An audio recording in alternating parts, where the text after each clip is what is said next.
sir. Yeah. Yeah. So, I'm audible? Yeah. yes, sir. So we'll start with the questioning, sir. Yes. Please, sir. Jaykumar, sir. Yeah. So, can you see the pictures? Yes, sir. Yes, sir. What is the diagnosis? What are the problems of this thing for the patient? What are the problems they will face? It's a case of post-Burns contracture Yes. involving the groin, bilateral inguinal region, and also the proximal medial upper thigh, medial thigh, and also the external genitalia is involved. Yes. What are the problems patient will have now?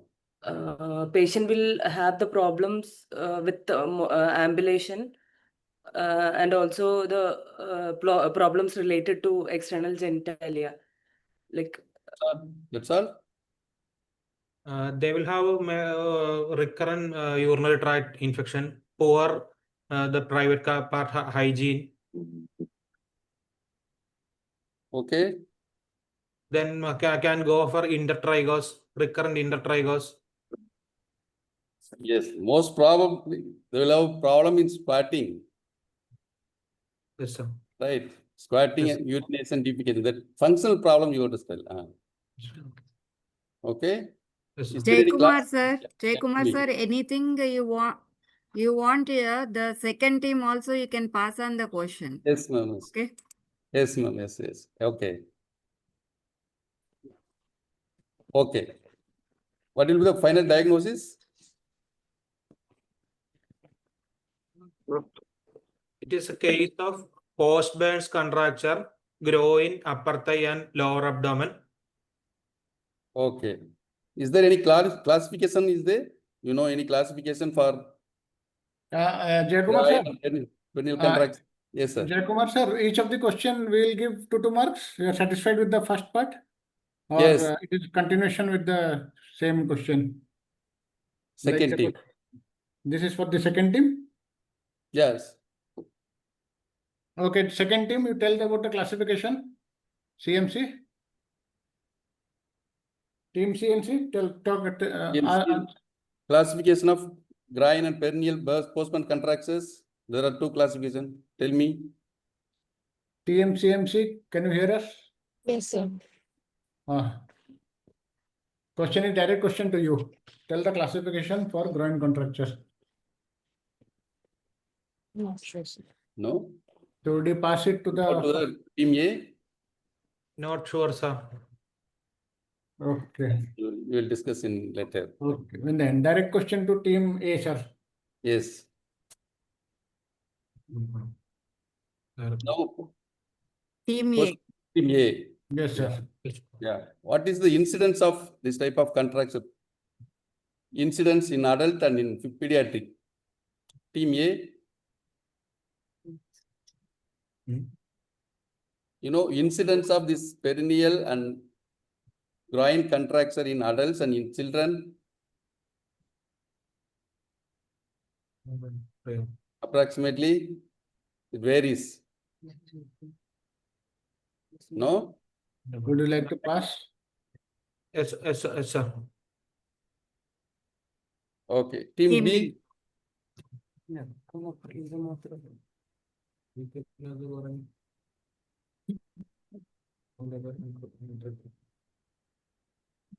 No? It is more common in children as compared to adults.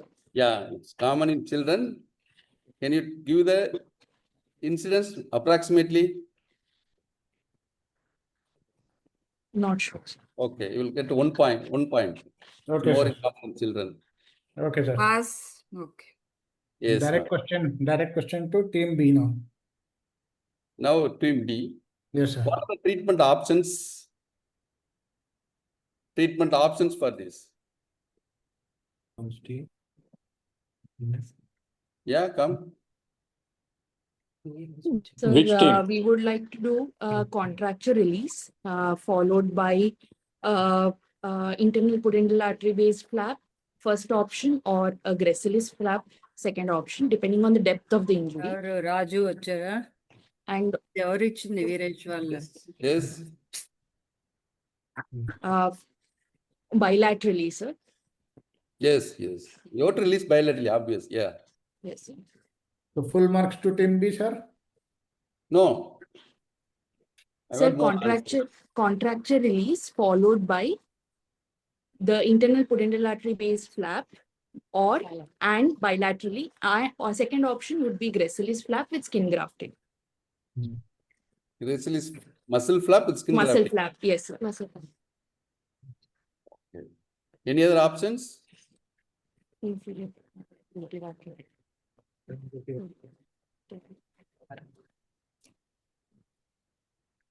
Only one option? Sir, one option would be internal pudendal artery based flap. Second option would be gracilis muscle flap with skin grafting. How much is the anticipated defect? Sir, the anticipated defect would be about, on the right side, it might be around 10 into 5 centimeters. Vertically 10 into 5 centimeters. On the left side, also maybe 8 into 5, 6 centimeters, sir. So, How did you reach that? Uh, How did you calculate that? Surendra sir. Surendra sir, once Jay Kumar sir completes, we'll come to you, sir. Okay. Otherwise, the Yeah, scoring will be yeah. difficult. Okay. Sir? Yeah. Yeah, thank you, sir. Sorry to interrupt you. Okay. I want two more options. we can do. If you know, otherwise pass. Yeah, we can. Z-plasty contracture release followed by skin grafting, sir. Yeah, you should have told this first. Still we try jet plastic. Second thing only will flaps. Okay. Okay. So score, sir, how much we'll give? Yeah, two. 2. Okay. Now direct question to team A, Aster. So this type of contractures, it's a hypertrophic contractures. What are the drugs used for intralesional injections for hypertrophic scars? Team B, Team A, direct question to team Aster. yeah. Intralesional injection, what are the drugs you can use this type of hypertrophic scar to smoothen the scars? Sir, we can use intralesional steroids like triamcinolone, 1, 5-fluorouracil, 2, mitomycin C, okay. then hyaluronidase to loosen the contracture. Hyaluronic acid. Hyaluronic acid not commonly used, okay.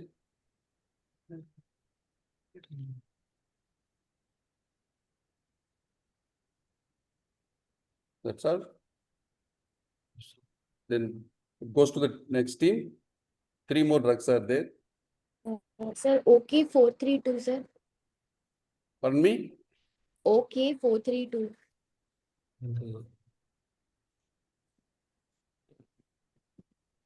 I must intralesional drugs, okay. Shall we put? Yeah. We can give 1 mark for them. Previously, no Team marks. Okay, all right. And now the direct question goes to team CMC. Team CMC. CMC, yeah. So what are the non-surgical modalities of treatment for hypertrophic scar? Non-surgical modalities. 4, 5, yeah. Sir, so we have compression bandaging, compression garments on the localized area. We Okay. can use silicone gel sheets, silicone based ointments, and we can also give laser therapy like ablative carbon dioxide laser therapy or phosphodielded laser therapy. These are the non-surgical management, sir, which we follow. Yeah, can get 2 marks. Okay. Now direct question to team A. Sir, time. Time 1 more minute is there. One more question, minute. sir. Then we have to ask one more question to team B. One sir. more question, sir. Yeah. Just Yeah. one. No, 6 questions are over. 5 questions are over now. One question. One question. We have to ask one. So Okay. variations of jet plasty. Z plastic variations. G plastic variations. Different types of jet plastics. Yeah. Isoplast is in series. Isoplast is in parallel. Both are same. Then W plus T. W plus T. no. Only G plus I am asking.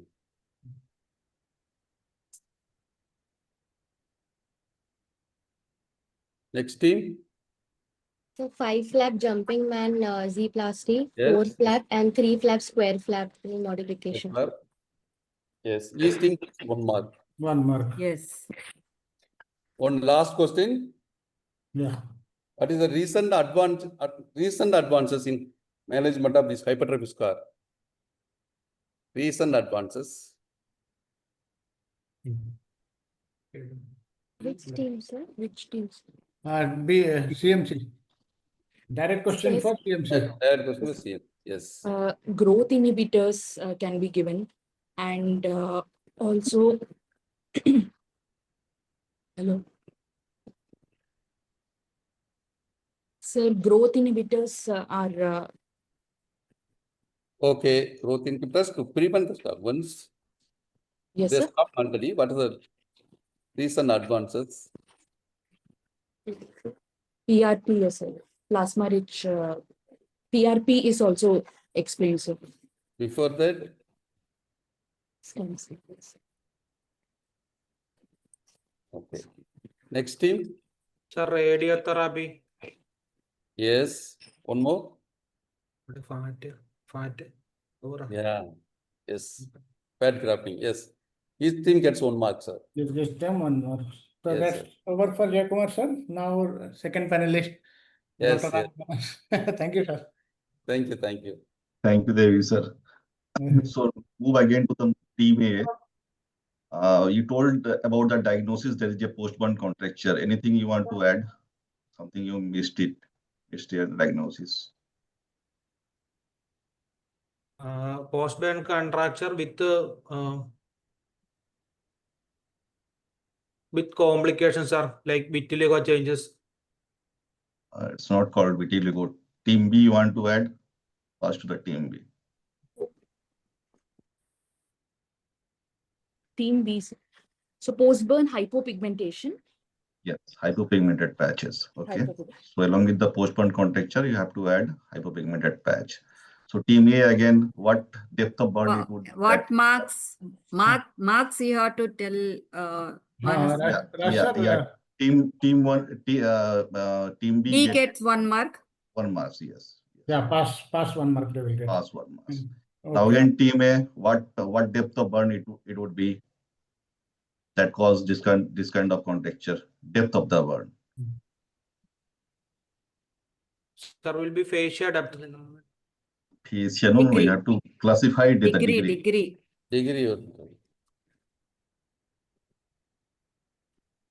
In second degree deep and third degree mixed burns.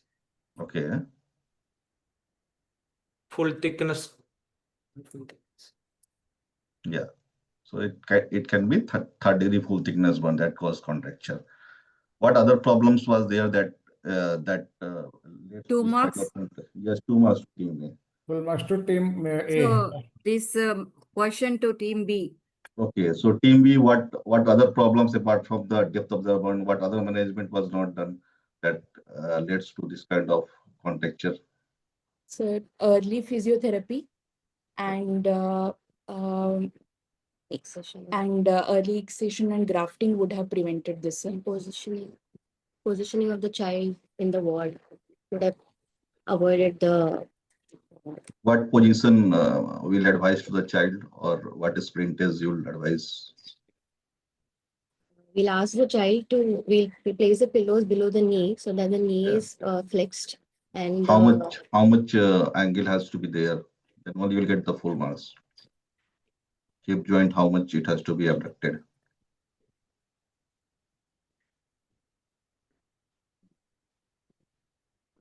$45 to $60. No. Team A. Sir, splinting will be done with a hip spica. We don't apply hip spica nowadays.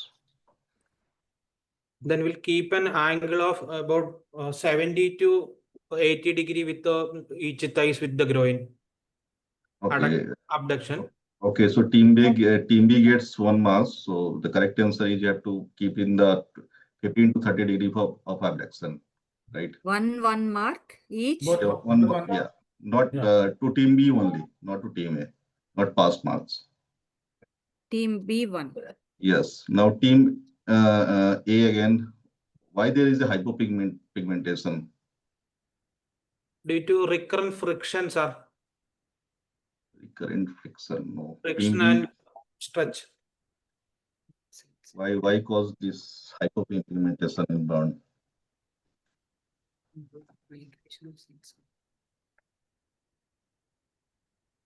Will you pass it?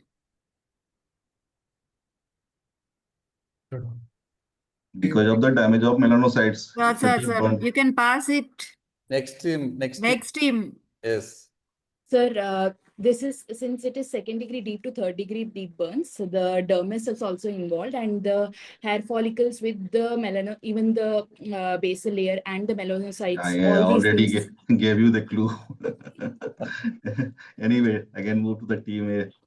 So we talked about the classification. So can you tell me whether it is an extrinsic contracture or intrinsic contracture of the perineum? Whether the perineum is involved or not? What kind of contracture it Is will it direct question to team B or team A? Team B. Team A, team B. Team B. B. Okay. Sir, in this, the labia minora, there is an extrinsic contracture component also with intrinsic contracture, sir. In the upper aspect, the Lower upper aspect, there is an involvement, but at the same time, there is an extrinsic contracture component also. So team A, team B, team A again. Team Master. You want to pass the question? Yeah. Team Master. You want to add anything? Yes, sir. Extrinsic contracture from abdomen and both thighs. It's more extrinsic contracture because the perineum, the genitalia is uninvolved, right? So again, team A, so 1 mark to the team B. So team A 1 direct. mark to team B. 1 mark to direct question. Yeah, team A again, that how much percentage, how much extent of the burn it would be when the perineum and the genitalia is involved, how much percentage we say? 1%, sir. You want to pass team B? You want to? 1% perineum and genitalia. Sir, perineum and genitalia will consider as 1%, but here inner thigh is also involved, so it will add up to the percentage here. It will increase, sir. Genitalia is around 1%, but when Yes. the whole of the perineum is involved, is around 4.5%. So no marks to any team. So how much score team A and team B? How much will give for this What question? are the marks you are No, giving? no, zero, Others? zero. No marks to No any. marks. Yeah, it's a Then I 5% think around. one more last question for team B. Dr. Yeah. Raj. So any other treatment option you want to add to what you told in the beginning? Apart from the flap, you just want to release and do some cover resurfacing. Team A. Sir, we'll give excision and we'll give a dermal substitute like martyrdom or integra. Okay. This is along with skin grafting, followed by skin grafting, sir. Okay, followed by what is the secondary contraction of in skin graft, in partial thickness skin graft? What is the rate of secondary contraction? Suppose you don't apply integra, so how much % of secondary contraction it will be? You understood the primary and secondary contraction of skin Yes, graft? sir. Yes, sir. How much percentage it is usually? 20 to 30% will contract secondly. Okay, team B, Sir, it will be around 30 to 40% secondary contracture. Okay, you can get, it is around 41%, you can get 1 marks. Okay. So we give, team B will get 1 mark? Yes, yes. Okay. So I think 21, 10, 30, maybe 2 more, 2 minutes are there, sir. You can ask one question to each team. Okay, this is the unstable team B again, direct sir. This is unstable scark.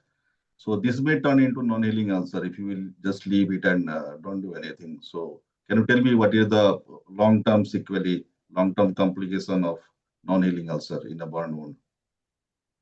Squamous cell carcinoma. Squamous cell carcinoma. What is the other name of this? Marjolin ulcer. Marjolin ulcer. Okay. Okay. So, one more direct question to other team, sir. yeah. So what is the treatment of Marjolin ulcer, team B? What treatment you will provide? Sir, treatment would be wide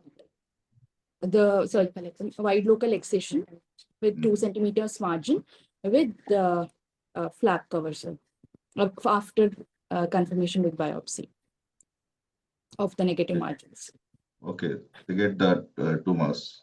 Okay, sir. So that finishes your session, sir, Dr. Raju? Yes, sir. Thank you very much. Then we'll go to our judges to ask questions. They get 5 minutes each to ask questions. Just Guru Swami, sir? Yes, can you hear me? Yes, we can hear you, sir. Right. I want to ask a direct question to team A. How would you estimate the real defect as opposed to the apparent defect? How do you estimate the real defect in this patient? Sir, a real defect we could able to identify only after excision. There is no preoperative planning by which you can know the real defect in this patient or form an idea of the real defect? Sir, we can plan in reverse. No. Planning in reverse is for, can you explain? Can you elaborate your answer?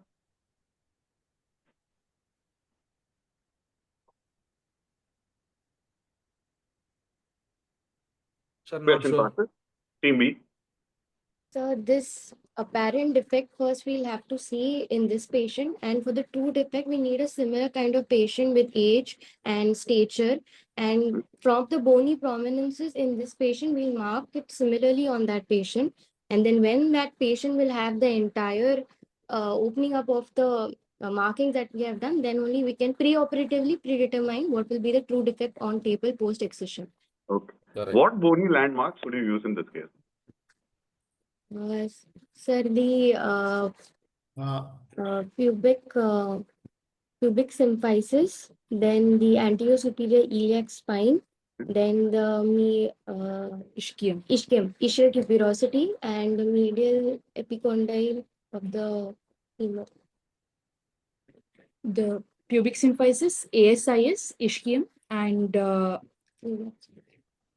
and we can also use the greater trochanter, which is palpable. I think that. Yes. The team, they will get 1 mark, sir? CMC team? Yes, they get 1 mark for the past question. Yes, sir. Then direct question now, sir, to team CMC B. Yes, a direct question to team. Yes. If there are contracture can be released by an incisional technique and an excisional technique. Now, in what contractures do we resort to excisional release? What are the indications for excisional release of a contracture? The excisional release can be done in patients where we have adequate donor sites, and so the entire scar can be excised and we can place the graft. Other cases, when there is a very tough hypertrophic scarring of limited area, we can excise the entire scar and resurface with a skin graft. And for example, in PBC neck, extending to the mentum, there are multiple pilonidal sinus kind of this one causing trouble. In those cases, we can do excision grafting. That is recommended. Is there any other reason for wanting to do an excisional release as may be present in this case? Not that I'm suggesting we'll do Yes, excisional I can release, do but that. there is some condition here you can see. Yes. So in this, there is hypopigmentation, Yes. and when there is cosmetic deformity or there is a chronic ulcer which requires to be addressed, we can do excision. I'll take that for an answer. So there will That be is 2 marks to team B Two for the marks to direct team. question. Okay. Yes, sir. Direct I'll question ask to team who gets the direct question now? Aster. Team Aster will Okay, get. team 1, a direct question to you. After this contracture has been released and resurfaced by, say, a graft, how would you maintain the abduction in this patient? Let us say this patient is an adult. Yes, sir. This patient is a young adult girl. Let us say that she's 17 years old. How will you maintain the abduction?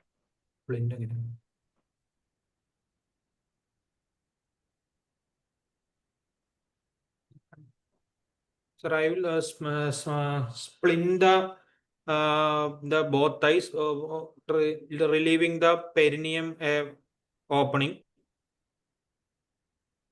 I think you want to splint the patient in wide abduction of the hips, no? Yes, sir. That is the purpose. So how do you maintain that? That is my question to you. Will apply splints on bilateral posterior thigh connecting the perineum, and will place a gap for the perineal area. Okay. Do you know any practical method that can be done?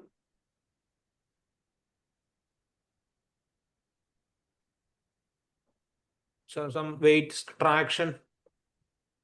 No. I will let the question pass. Okay, sir. Team B, would you like to take this? Yes, sir. So we need to keep the knee in flexion and the hip also in flexion and abducted position. We can make a customized board extending, which we can keep on the abdomen like this, extend with an extension onto the perineal area, so that we can keep it abducted.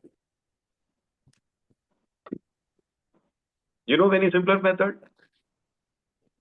Okay. Any So simpler roller method, you know? bandage, we can connect it to both two cords on either sides, the IV stands, and encircle around the thigh and connect it there. Okay, I don't think I'll award it to you. It passes for, okay, I'll give you a hint. Okay, and the hint goes to both teams, and whoever takes it, I'll first pass it to you and then to the next team. Can you hold the ankles apart by tying to some device? Can you keep the legs widely spread by tying the ankles to anything? The External fixator. set Fixator. External fixator. External fixator? External fixator, sir. No, not an external fixator. Yeah, the nighttime immobilization might have to be maintained for months to prevent a recurrence of the contracture. So you cannot do an external fixator like this for a patient. But I will let the question pass. I will answer the question at the end of the session. Yes, sir. So one more direct question to Team CMC. Team CMC. In this Team patient, CMC. okay. In this patient, does the umbilicus need reconstruction? You have seen? Yes, sir. Yes, sir. The umbilicus needs reconstruction. Yes, sir. Okay. Yes. How shall we reconstruct the umbilicus? So we can do a new umbilicus creation with suture technique, sir. Suturing the subcutaneous to the rectus muscle with the 4-flap technique.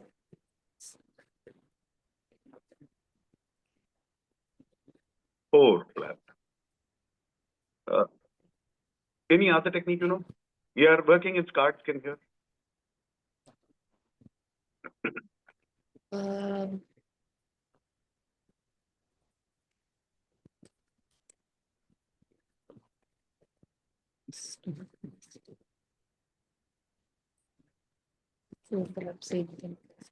Question passes. Sir, we can open up an defat till dermis Then take a suture down and attach to the rectus sheath. Anything we do. To make a dimple.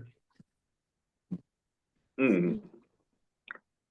For inverted V technique if needed. Inverted. Okay. Okay. So triangular technique. Any other technique you know? Anything else you know that is safe in scarred skin? The problem is that the skin is scarred. Not a The, the scarred skin will be tethered, No sir, problem. surrounding. I So that is this. wanted to.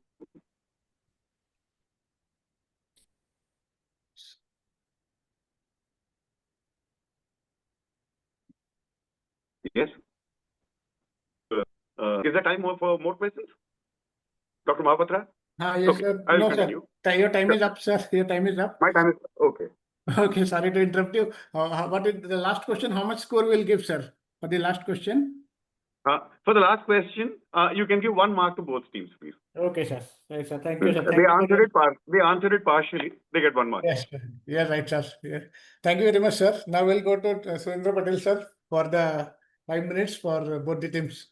Dr. Patel. So first team A, Yes, sir. what is the surface marking or anatomy of groin?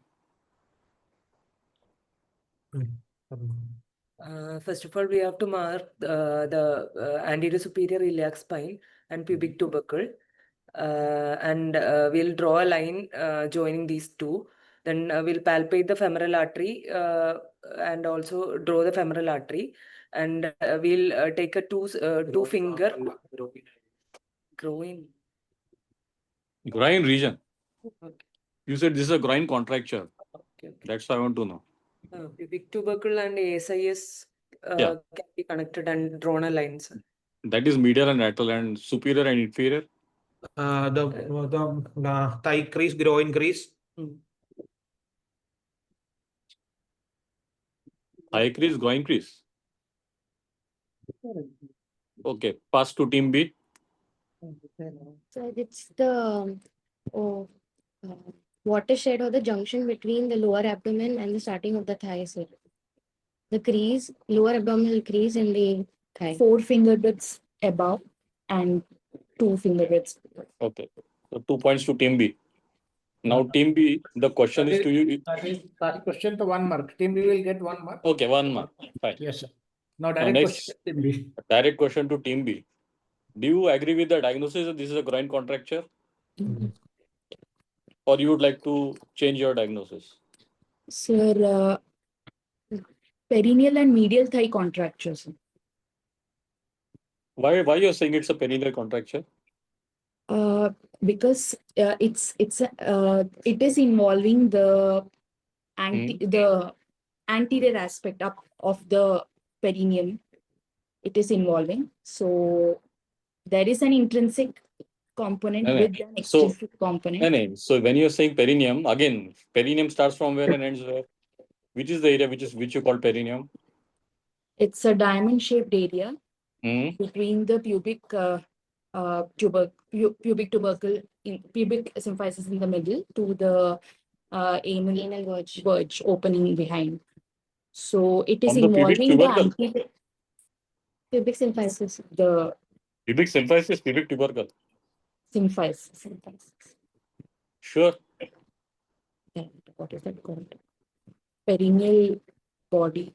It extends. No. What is perineum? Sir, on superior to anterior posteriorly, sir, from mons pubis till the anal verge, sir. Yeah. And laterally from the Agreed. Very good. And laterally till the ischiorectal recess, sir. That is ischial tuberosity on the other side. Yeah. Okay. 2 points. Now again we come back to team A. Yes, sir. So since it is not a perineal contracture, what is this contracture? Again, your diagnosis, would you like to change? The extrinsic contraction from thigh and abdomen, lower abdomen. Is it okay? Lower abdomen. So will you label it as suprapubic or infrapubic?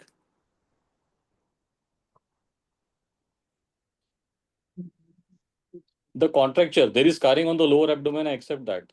Yes, sir. So would you like to change your diagnosis? Or modify your diagnosis, not change your diagnosis. Suprapubic. Infra. It is infrapubic, extending to both thighs. So 1 point. Now we move to team B. B. Direct question to team B. Direct question to team B. Would you like to, what would you like to do in this patient?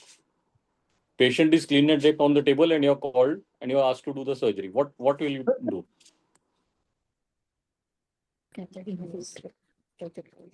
First, we like to catheterize the patient, sir. Okay. Infiltrate with local anesthesia. And that you have done. How will you plan the surgery? Yeah, agreed. You have infiltrated, fine. You have clean and draped the patient. Agreed.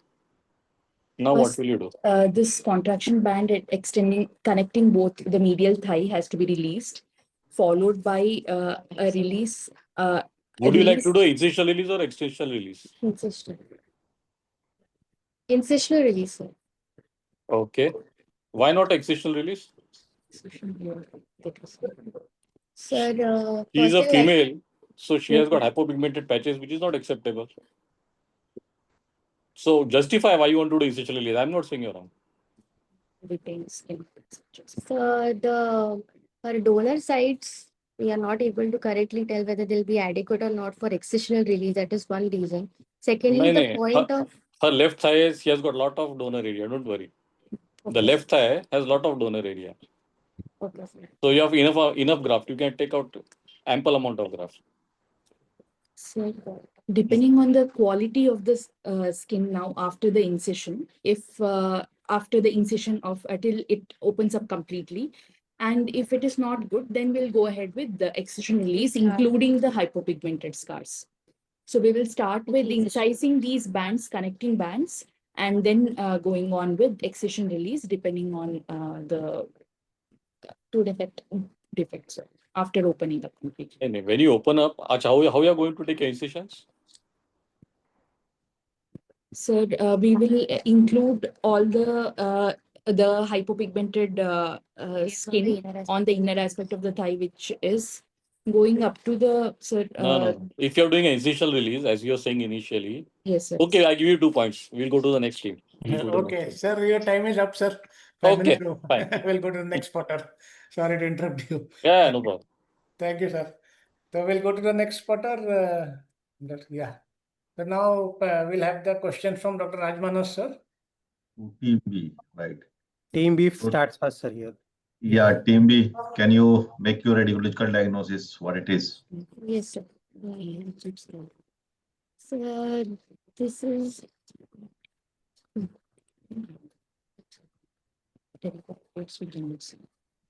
So this is a patient, the CT, 3D reconstruction CT of face, sir.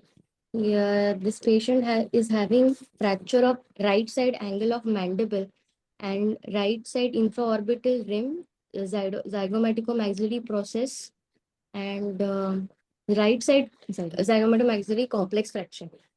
Right angle and right ZMC fractures. Right angle and left parasymphysis. And left Right angle of mandible with left parasymphysis mandible with right zygomaticomaxillary complex fractures. Okay. So Team A, direct question. How do you classify this mandible fracture? What are the different classification systems? Team B, 2 marks, sir? Yes. Based on the site,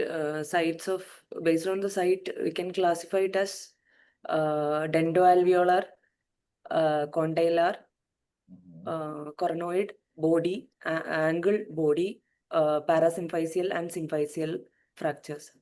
What is the name of this classification? Who described this classification system? Lewis. Tell you will get 2 marks, otherwise 1 mark.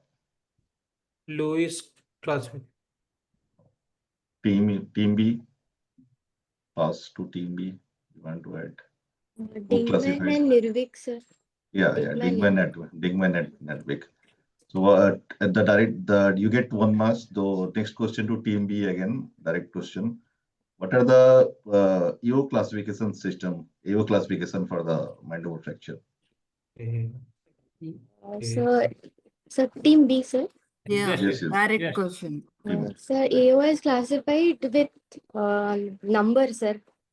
For mandible, it's 91. For mid-face, 92. For the upper, for 93. And for the skull base, for the upper frontal region, 94. Team A, Not sure, sir. you heard about FLOSA classification, fracture location, occlusion. Okay, you don't get any marks. So again, team A, direct question. No, team A, sir. Team A direct Team question. A direct Okay. question. Okay, which is the commonest site of fracture in mandible? Which is the most common site? Condyle. Percentage also. How much percent? Around 40%, sir. 30 to 40%. No, you have to tell exact number now. Not Thirty. range is not allowed. 31%, sir. 31. Team B, ask to team B. 34%, sir, condylar fractures. You mostly. are near bit normal, so it is 36%, right? So team A gets 1 mass, team B get another mass. What is the second most common? Team B Okay. after condyle. Angle, sir. Mandibular angle.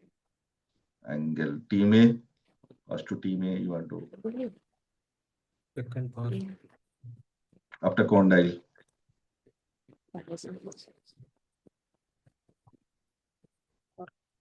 Coronoid. Coronoid. No. No. So it's a body 21%, followed by the angle 20%, right? So you don't get any mass.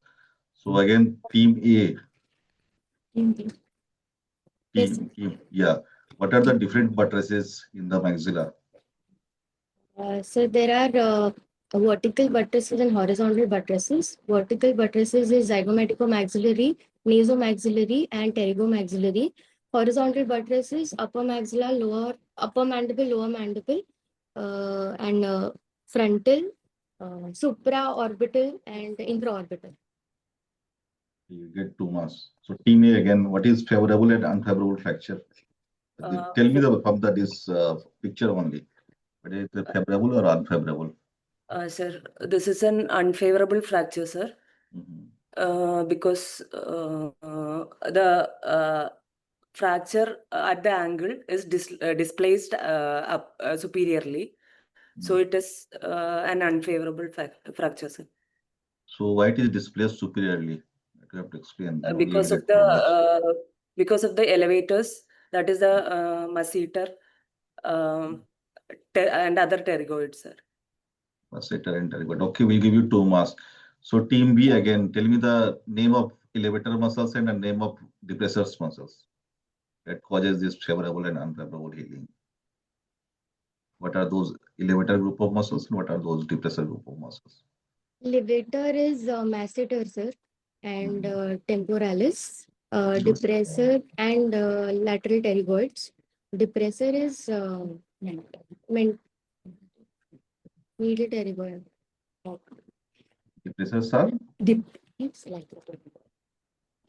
Lateral pterygoid. Depressor is lateral pterygoid. All other are elevators, sir. So you will get 1 mass passed to team A.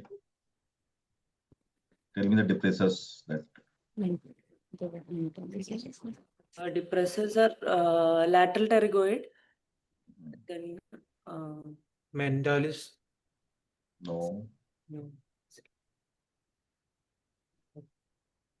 Something start from G, genioglossus, geniohyoid. Okay, you will not get any mass.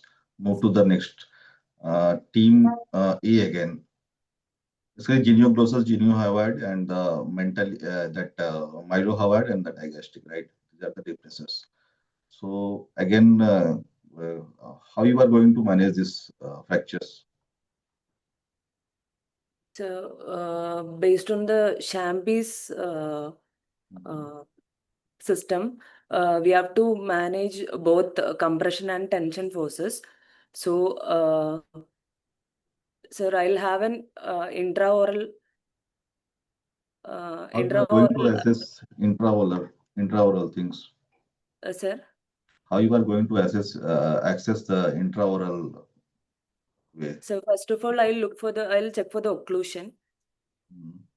Then Then once the occlusion is corrected, I'll go for maxillomandibular fixation, followed by no, sir. Sorry. Fixation intraoral. okay, you get 1 mark. Team B, you want to add? Sir, we would like start with the arch bar fixation maxilla and mandible, get it What is the under name of that? Eric's arch bar, followed by getting in occlusion with rigid loops, and then followed by we'll start with the mandible fixation and go for zygomaticommaxillary. For mandible fixation, for the parasymphysis, we'll go for a mandibular GB sulcus approach. And for the angle, we'll go for Risdon approach, or we can Risdon approach. And then followed by zygomaticommaxillary for the right side, we will go for the maxillary upper GB sulcus approach right side, and followed by transconjunctival for the inferior orbital rim on the right side. Okay, you get actually you were answered very nicely, but you will get only 1 mark because it was a past posture. So again, yeah. One more direct question for team B, then end. So time Yeah. is- So just tell me the Sir, actually, size of the plate. Actually, we started with team B, sir. would be. So two questions he has to ask. So Okay, just okay, tell me then, tell me the Then size we'll of the stop. plates you will put for the mandible and maxilla and orbit. The size of the plate. Yes, sir. And For which plate you the will use? mandible, we'll use a 2 mm system, sir, and for maxilla, 1.5 mm system. For the angle, we'll just use one single champis plate, 2 holes on either side of the fracture. For symphysis, we'll use a 4-hole plate, 2 4-hole plates, one for the lower border and one for the just above that plate. And for the maxilla 1.5 system, low profile plates. For the rim, we'll use a 6-hole plate, and for ZM and NM, we'll use a 4-hole plate with cap. Very good. You get good 2 marks. So team A, what is the load bearing device and what is load bearing sharing device? What is load bearing and what is load sharing plating system? Reconstruction plate is called as load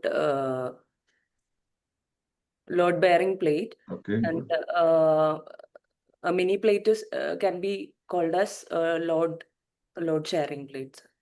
Yeah, but you have to tell the exact definition because your exam going. You told it right. Okay, you get 1 mark. So pass to team B again. If you want to answer, Yes, answer. sir. Otherwise, The load bearing plate, sir, it will bear the entire load of mastication by that plate, whereas load sharing is the plate and the bone will share the masticatory load together. yeah, it allows the micro motion of the fracture segment during normal bites, right? Okay, okay, madam. Well done. okay. Yeah. Thank you very much. Thank you. So now Dr. Jayakumar, sir. Yes, sir. Yes, sir. So it's a pan-facial fracture, right? So Yes, what sir. are the surgical approaches?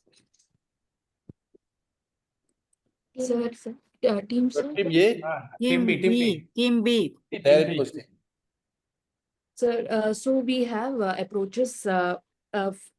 First, actually, if there is palate fracture, then palate has to be fixed. There are different schools of thought, but in this case, because mandible is fractured, we'll start with mandible. So we'll do a down to up approach. So the approaches are down to up, in to out, or up to down and out to in. So in this, we'll go from down to up and out to in. The last will be the inferior orbital rim that we'll be fixing. Okay, what are the approaches?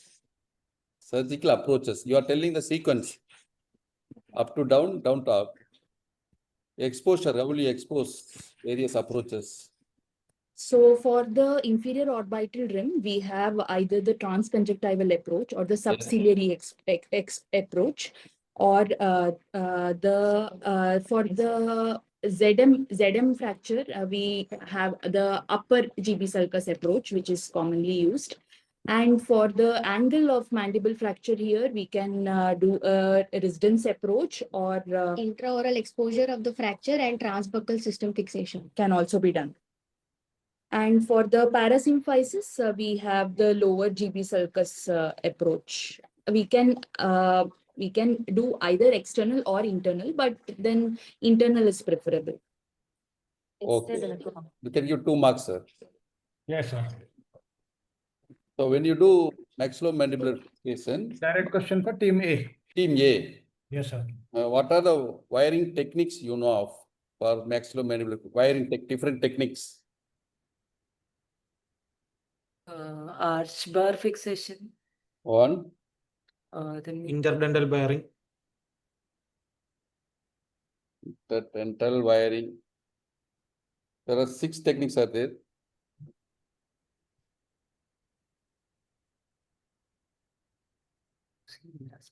No?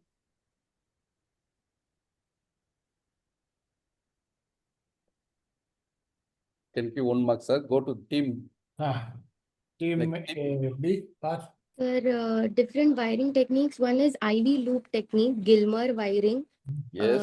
then eyelet wiring and gunny splinting wiring. And also embouchure wiring, that is intradental wiring between the maxilla and mandible. Okay. That you are meaning acrylic splint. Yes. Yes, They sir. can get 1 mark, sir. Yes, sir. Then direct question to team B. So what are the methods of fixation of all these fractures? Methods of fixation. Various types of plates. Plates, sir, low profile plates, locking plates. Locking plates One. or locking plates for pediatric patients, we can use resorption plates. And we can use lag screws for the mandible in this parasymphysis mandible.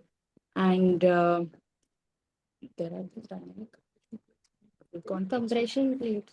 There are recon plates, but we will not use Recon for plate this. also. Yeah. And dynamic compression plates. Good. 2 marks, sir. All 4 plates there. Okay, sir. Next team. Direct question to Aster. Yes. What is the indication for primary bone grafting in this type of panfacial fractures? Primary bone grafting.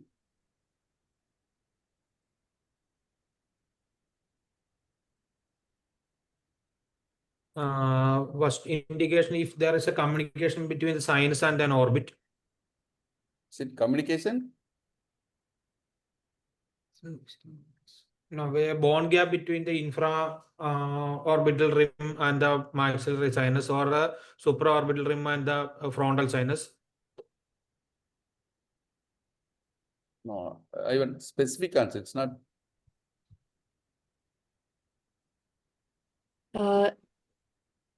Yeah. Pass. Sir, we will do primary graftings if the zygomatic buttresses are very badly comminuted and there is bone gap of more than 5 mm along these, or very large defects with the comminuted fractures. Yes, correct. There is a bone loss of more than 1 centimeter. You can go for them. What are the sources for bone grafting? Direct question to team B. Sir, we can use from the parietal skull, or from even with the anterior maxillary wall fractures, if the fragments, if they are available, even those can be used. But parietal wall, these and iliac crest and posterior ribs. Yes. Calvarial bone graft. You can tell in specific terms. Calvarial, yes. Yes. You can give marks, sir. Yes, sir. Last question for team A, sir. Direct question. Direct questions. What are the indications for surgery in isolated fracture zygoma? Indication for surgery in isolated fracture zygoma. There are 5 indications. Displaced fracture, sir. No. Then diplopia. Yes, Affected with one. diplopia. Yes.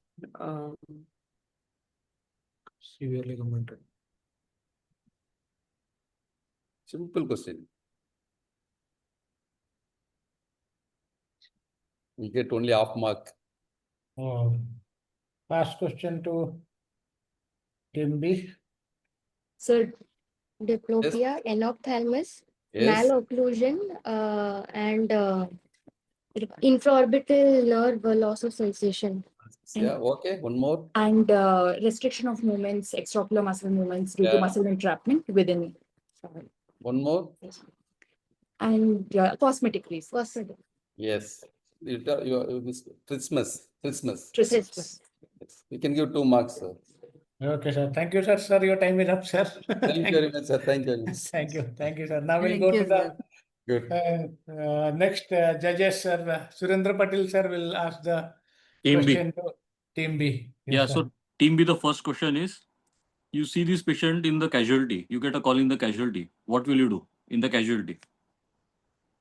Sir, initial I'll see for the ABCs of the patient, sir, secure the airway, breathing and circulation. If the patient is vital, I will see the patients. If patient is vitals are stable, then I will go for the clinical examination of the face, starting from the top down approach, seeing for the supraorbital rim, infraorbital rim.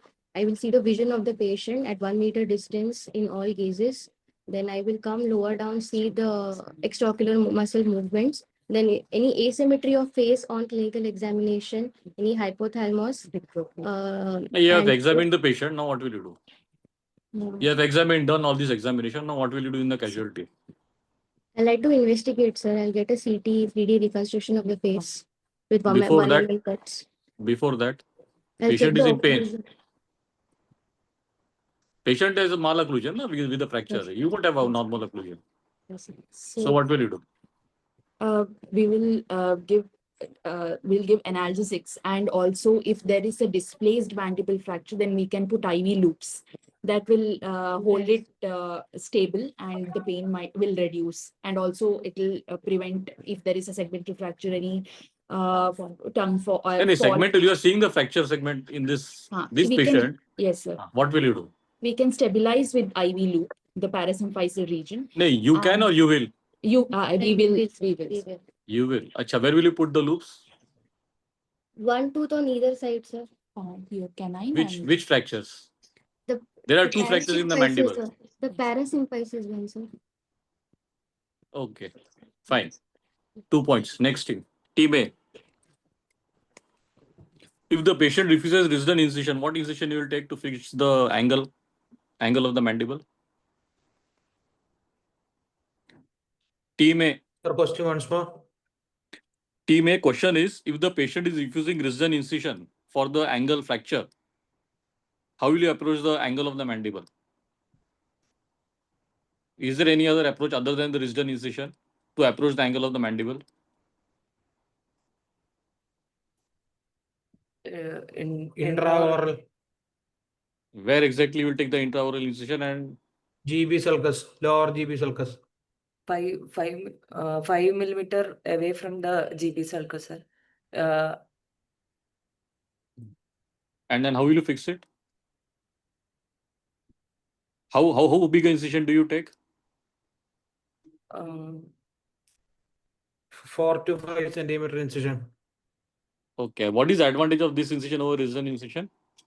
Sir, cosmetic, no scars. Out. What is the disadvantage of resident incision? Next, the other this thing to that. What happens in resident incision? There is chance of injuring the marginal mandibular nerve while exposure, sir, of the fracture. Yeah. So 1 point to both the teams. Now we come to team B. You had talked about transconjunctival incision for exposure of the zygoma fracture. Yes. What is the disadvantage of this incision?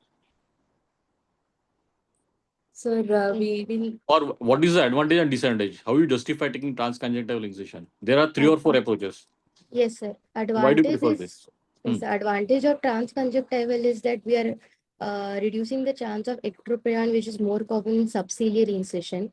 And the disadvantage is that it is it can lead to entropion of the eye. Anything else? And also, like subciliary incision is cosmetically not accepted, more chances of ectropion, whereas with transconjunctival, these are not there.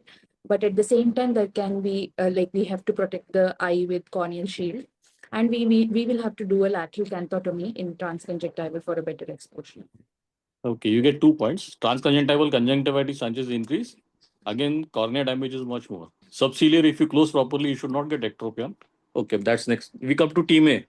Yes, sir. Team A, what is the difference between IMF and MMF? What is the full form of IMF? What is the full form of MMF? Intermaxillary fixation, And MMF?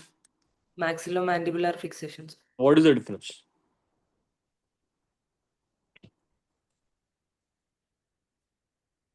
Not sure, sir. Okay. Team B? So both are the same thing, sir. Earlier, the mandible was considered as inferior maxilla. Lower That's why it maxilla. was intermaxillary fixation IMF, and then now it is called as MMF. Okay, so both teams get 1 point. Thank you, Surendra sir. Your time is up, sir. Yeah, fine. Thank you very much, sir. And now we'll go to Vishwanath, sir. Yes, please. The first question should go to which team, please? Direct question to? Team B, sir. The Team CMC. B. Okay. Team B, this patient's presence in the casualty, what would be the associated injuries that you would be careful to rule out in this patient? Sir, we would like to first rule out the head injury and also the cervical spine injury in this patient, and also with and the other upper limb and lower limb injury, but in particular head injury and cervical spine injuries also in this patient, and we should also rule out the petrous part of temporal bone, which can cause a lot of ear bleed and there can be facial nerve parts. Is this fracture extending into the orbit? Is the Inferior lower orbital margin fractured? Yes, sir. Yes, sir. Inferior orbital rim is fractured. Oh, okay. In that case, is there any other injury to exclude? Globe injury, sir. Yes. Quite right. I'll give you 2 marks for that. Next direct question goes to team A.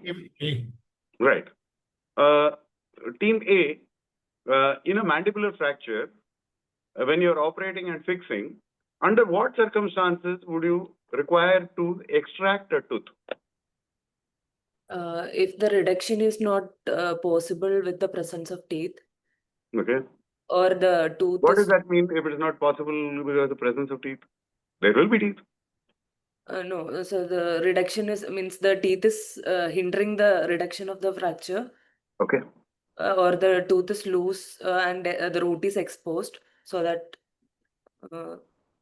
A root is exposed. Well, after you reduce it, the root should not be exposed.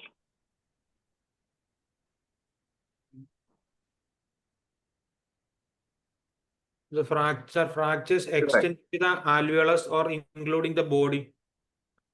Okay, if the fracture is running through the tooth, if it is running through the crown of the tooth, you will extract?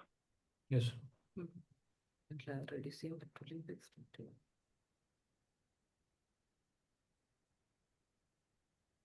Sir, we'll try reduction. Okay, it's interfering with reduction. I accept that. Yes, sir. Okay, you say the fracture is running through the tooth. What part of the tooth?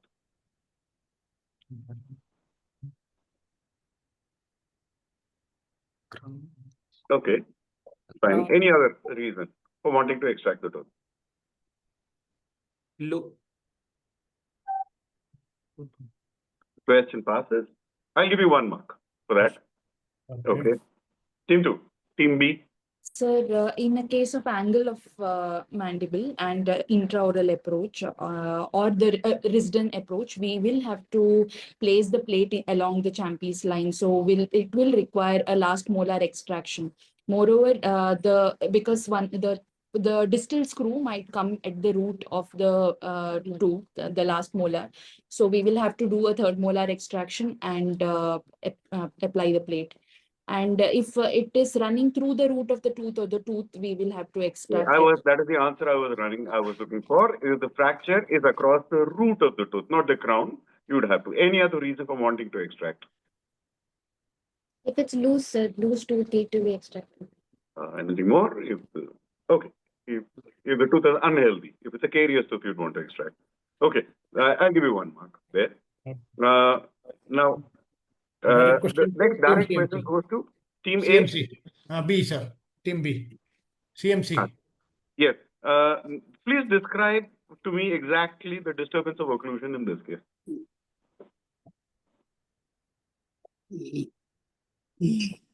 Side open, cross open bite, left side premature bite. Sir, right side cross bite.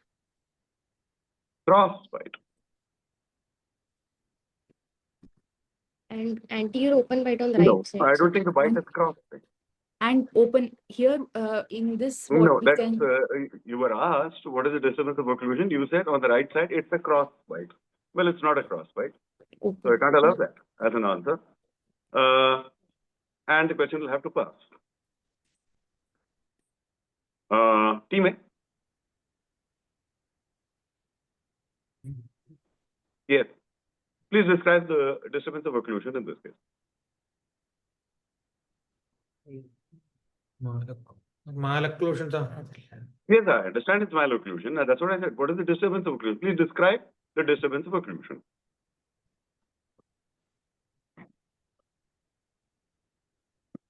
Describe the disturbances.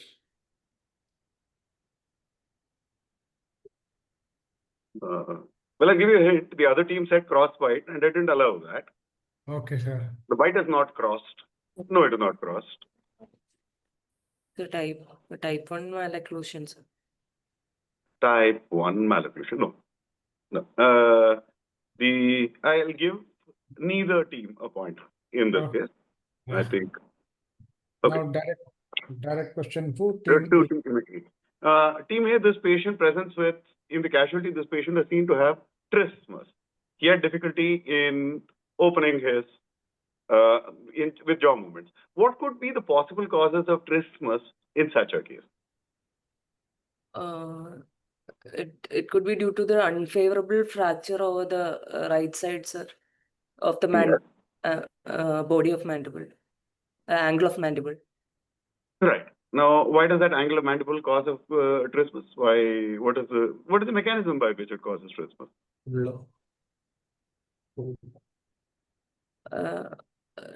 Due to the superior, the force that is acting superiorly, that is due to the elevators acting over the fractured segments. Right. You can say it's because of the spasm of the muscles? Yes, okay. Yes. Okay, any other reason for, in such a case, what I mean, I don't mean this specific case, in a case that presents with such pediatric, with facial trauma, facial fractures, what would be the other causes of this? Condylar dislocation. Condylar dislocation. Okay, let's say an injury around the TM joint. I agree with you. Yes. Any other? Pain, severe pain in pediatrics. We already said that pain and spasm has been covered. Thank you.